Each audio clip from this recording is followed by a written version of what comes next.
this lesson we're going to look at some of the ornamentation and the ways of colouring up that first part of Joe Band's. So we're just going to play it line by line, and I'll just play it through first, actually, the part, and then we'll go line by line, and I'll show you some of the things that I do in it, and some of the little tricks and ways of smoothing out the playing as well. So I'll just play it.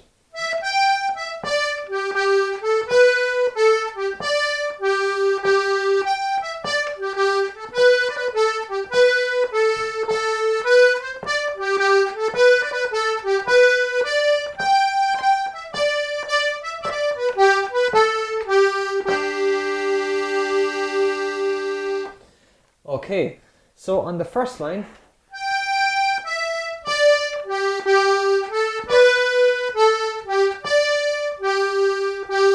usually on the first line of playing a tune, I wouldn't do anything. I'd leave it exactly as it is, just because if somebody is listening to it, or somebody that you're playing with is playing with it, they know that it's the basic bones of the tune, so you don't want to be changing it too much.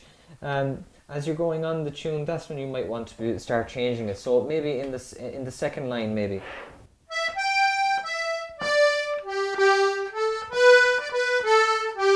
So there's our first little ornament there, that I might have touched on at the end of the beginner's course, which is called a cut.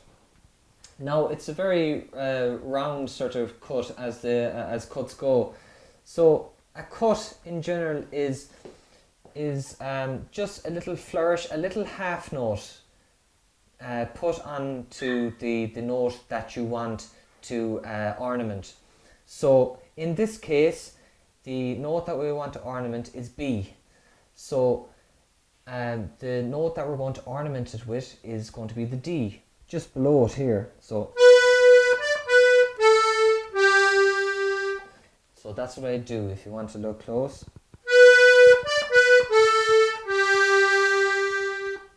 So it's B, half note, D.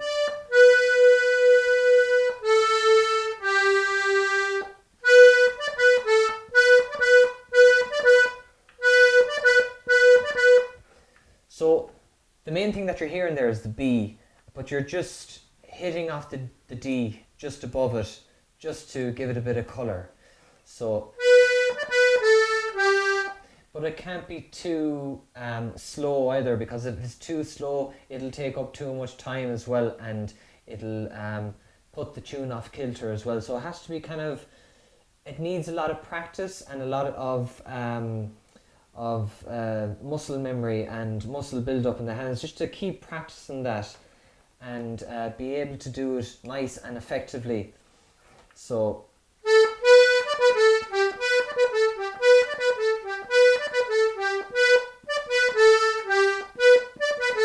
it has to be punchy. So that's one of the things you can do there. So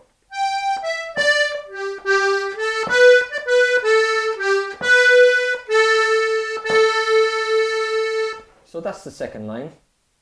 On the third line,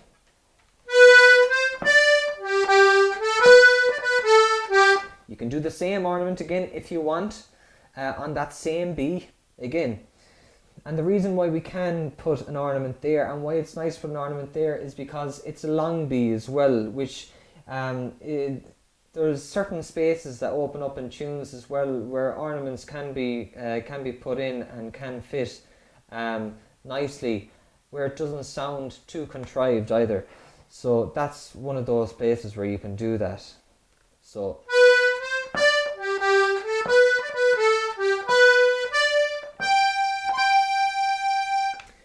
at the end of the third line, we have two G's together, which you'll see in the notation. So what I like to do there is I like to cut the second G's.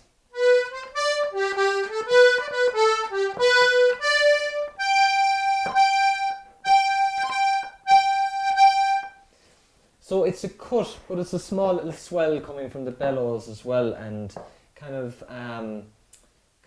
colouring up the rhythm of it as well. So it's a bit of both there, but I'll kind of zoom in on it now so you can hear it and kind of do it slowly. So it's similar to what we're doing on the B as well. So B cut. Now going up to the G's.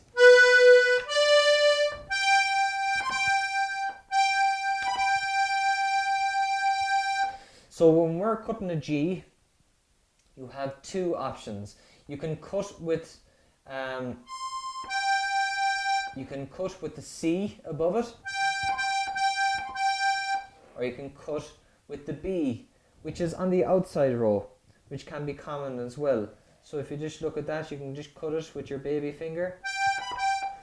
So, and this is another thing as well about learning how to do ornaments and strengthening up your fingers as well, because our baby finger isn't naturally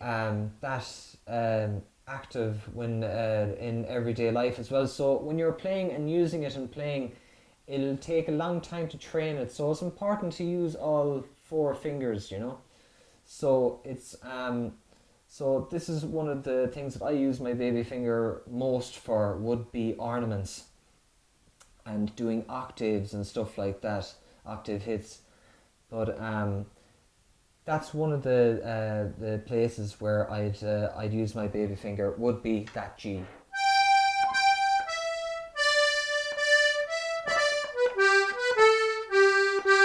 So that's the last line.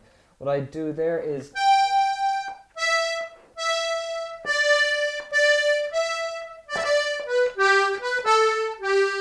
I would cut there as well. Now there's another thing I want to touch on here as well that I haven't touched on in the beginner's course, is that there is at 2 points in on the outside row, there is a duplicate note of firstly the E and secondly the B, and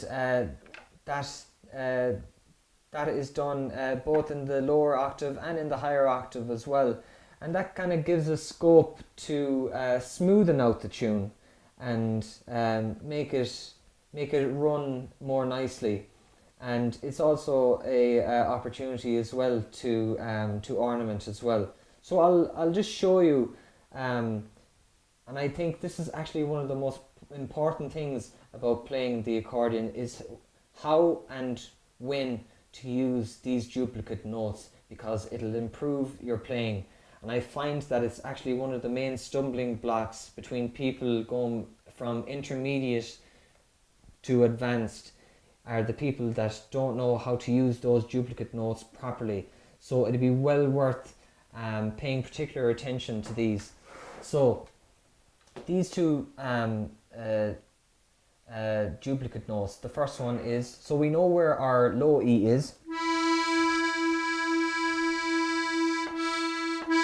So our low E is on the inside row.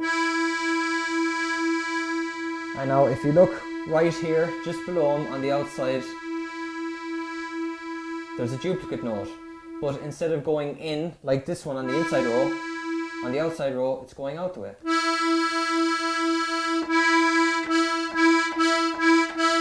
So they're duplicated, they're the same note. So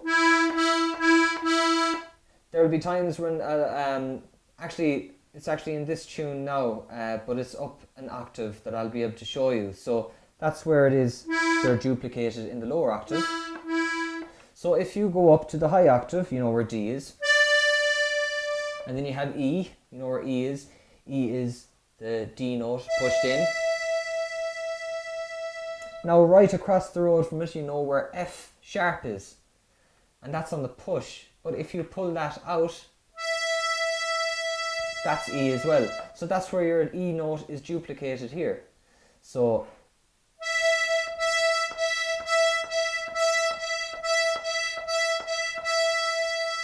that's where the E note is duplicated. And like that, another note that's duplicated is the B, as I've said. So B is on the out, on the inside row, But if you go right across here, just down below him, and press in,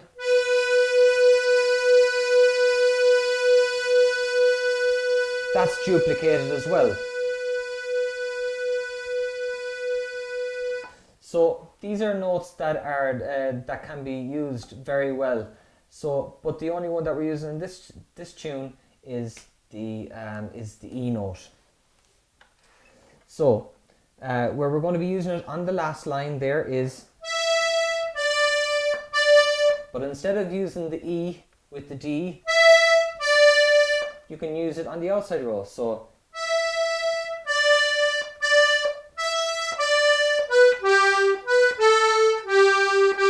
and the main reason why you would use that is that you're not changing direction all the time, because when you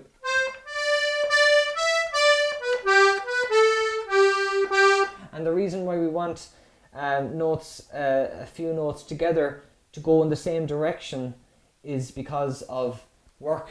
This is the groundwork that we're putting in now, because later on when we start adding our bass hand, we'll be able to do more because we're doing more on the melody side as well. So it's all going to add up what we do here. So that's basically the sort of things that I would do in the first half of Joe Bane's.